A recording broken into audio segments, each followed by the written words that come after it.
Hello, my name is Airanuva. Welcome back to Let's Draw. Last episode, we started on the basic action pose for Fixer Sue, my mascot character. To start us out, we started with a gesture drawing based off the mannequin we have that led us into the construction drawing, and we ended with this much dirtier expression drawing. Basically, what we want to draw from this is we want to have it look more alive. Alive doesn't mean right. Alive means more expressive.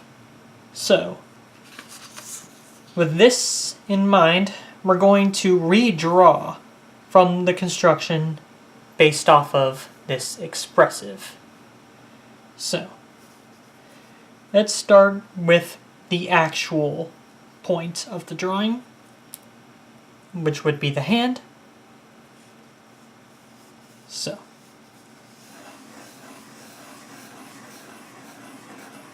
big old hand. Now, from here, last time I established an action line, which was the way the body was going. Now the key is 2 action lines. Where this hand is, I want to lead them along to the other hand that disappears, so that they're then also drawn to the other action line, since this is now the main component of the drawing. So, that's a good action line. So, to make the hand really be sold as coming towards us, we gotta make the shoulder there really small.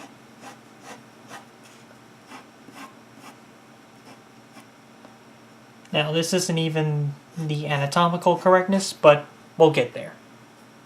Now, we need this to get even smaller for the left shoulder. Now that we have that, we can set the action line for the body. No.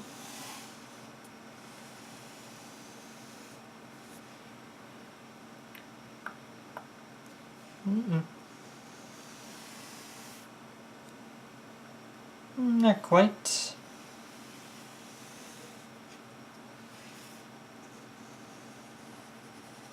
That looks more accurate. Okay.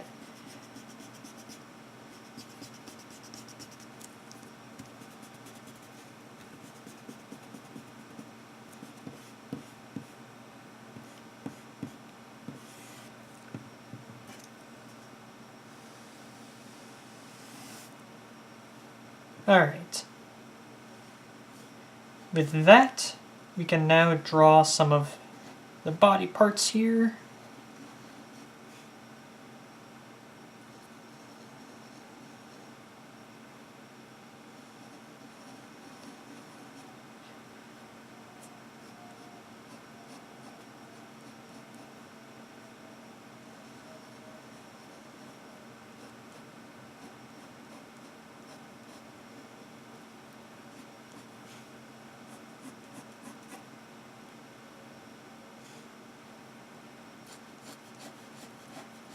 Now, since we want this arm to disappear completely, we need a really tiny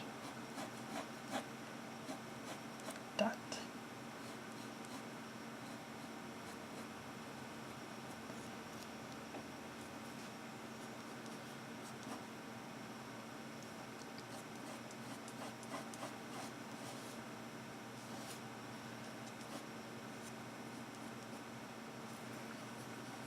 We want the torso to disappear as well.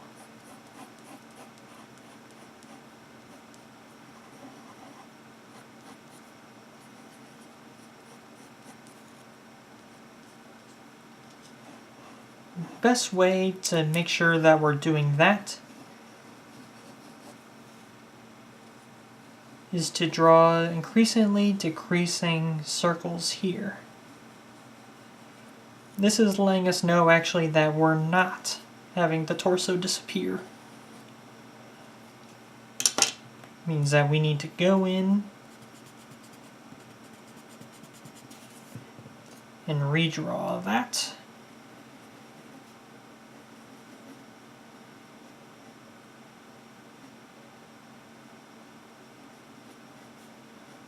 And now she just looks stretched and squished, so we need to bring it up more.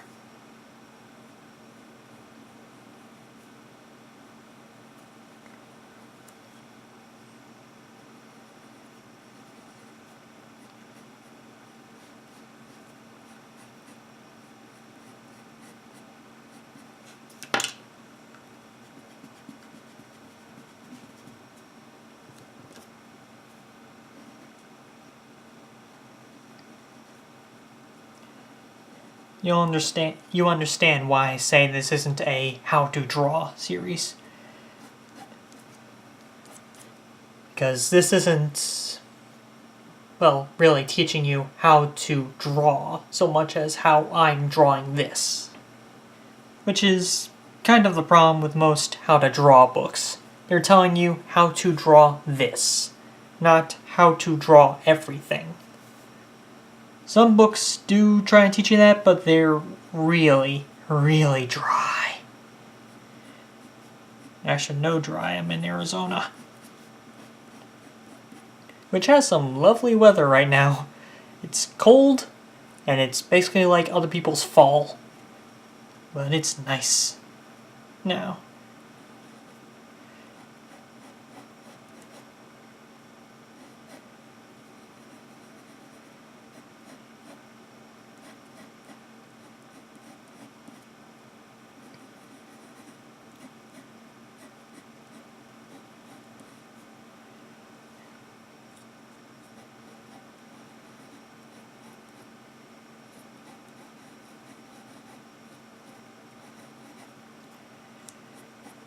Now it's a bit harder to make this leg disappear as we have made the torso smaller, but at the same time,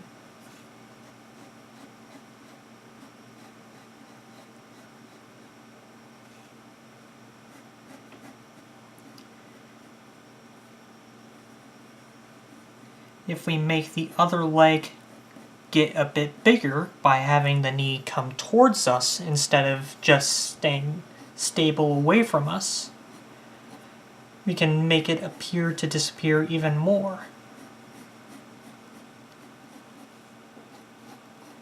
And no, when I'm saying disappear, I don't mean literally disappear into the void, but more like lose a lot of detail by getting really small.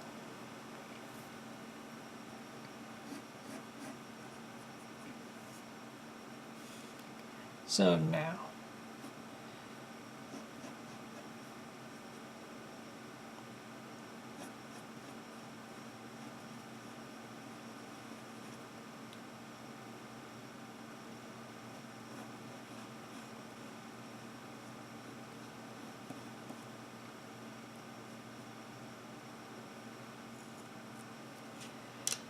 the head is not in the right place right now, so let's move that.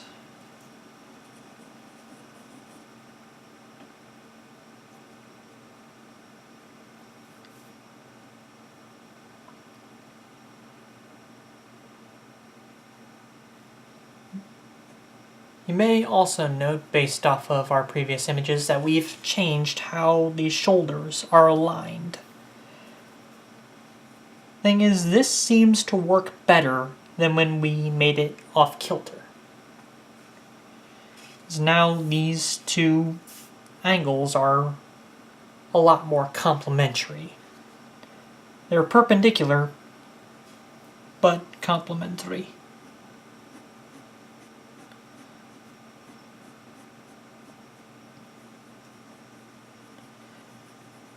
Now, drawing this neck piece here, but how do I want the head is the thing. Let's see. Do I want the head to be looking up at the hand here, or do I want it to be looking away from the hand? I'm thinking still away from the hand. So,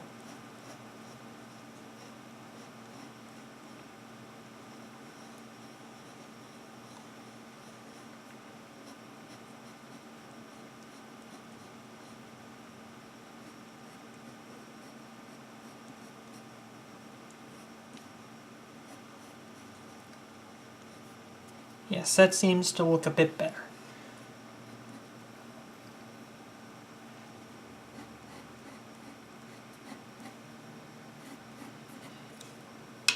And now that we have this construction down, we erase.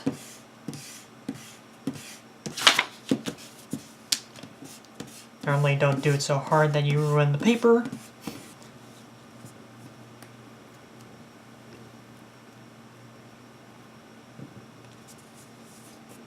Now we can clean it up a bit. What that process is called is finishing the pencils. And if you're an inker and you've never heard of that, that's something you really, really need to know. Finished pencils are not this sketchy stuff over here. Finished pencils are one distinct line. Should be so distinct that you can see it even with this camera here.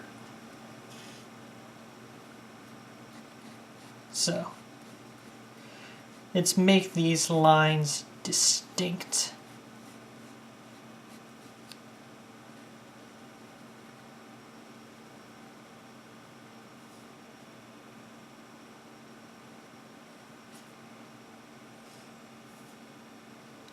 You'll even note that I made a mistake here and mistakenly thought that a different line was the one. That mistaken line that I had was actually the action line. So you gotta be careful about that. It's called an uncomfortable tangent, as my comic professor told us.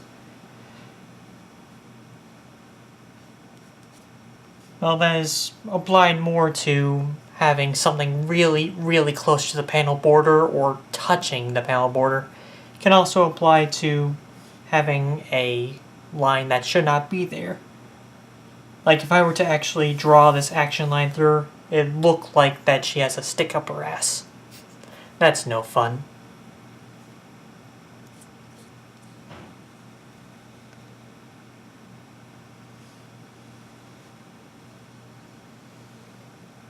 Now you may be concerned about how this hand might be too huge. I say nay.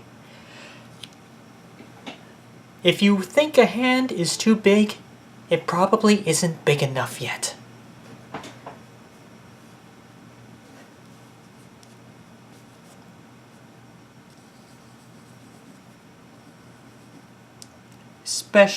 Especially when you're trying to do a exaggeration. We want this hand to be coming at the viewer. We want it to be in their face. And when this drawing is more along, it may turn out that we need to make the hand even bigger or move it over more. But right now I just have it here because I have other plans for what this hand is going to do. So now we have this basic construction here, we can start adding certain details. For that I need some axes.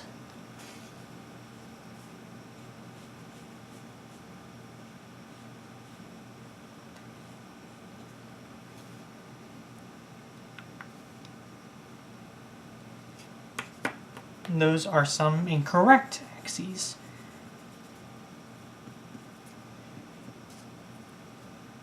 For the head, I want it to be looking mostly away. So that when I draw the eye in and it's looking more towards where the hand is, it is like a counterpoint of movement. Gives it more of an interesting look. And now, I can go ahead and add the ears. or at least the shape of the ears.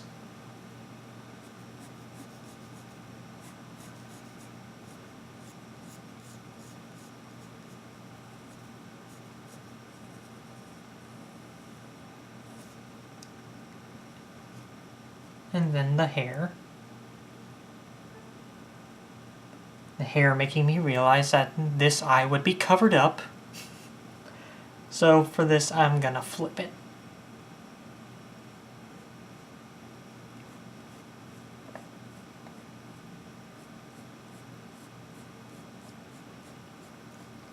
Normally, you should not do that.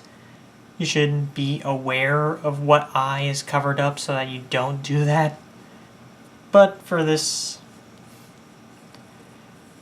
it's fine. And in post, we can just flip it so that she's coming at you from the other way. If you're working for an actual company, though, you can't do that at all. Though, like I showed you before, if you have the right kind of table for it, just flip it over, you draw it there.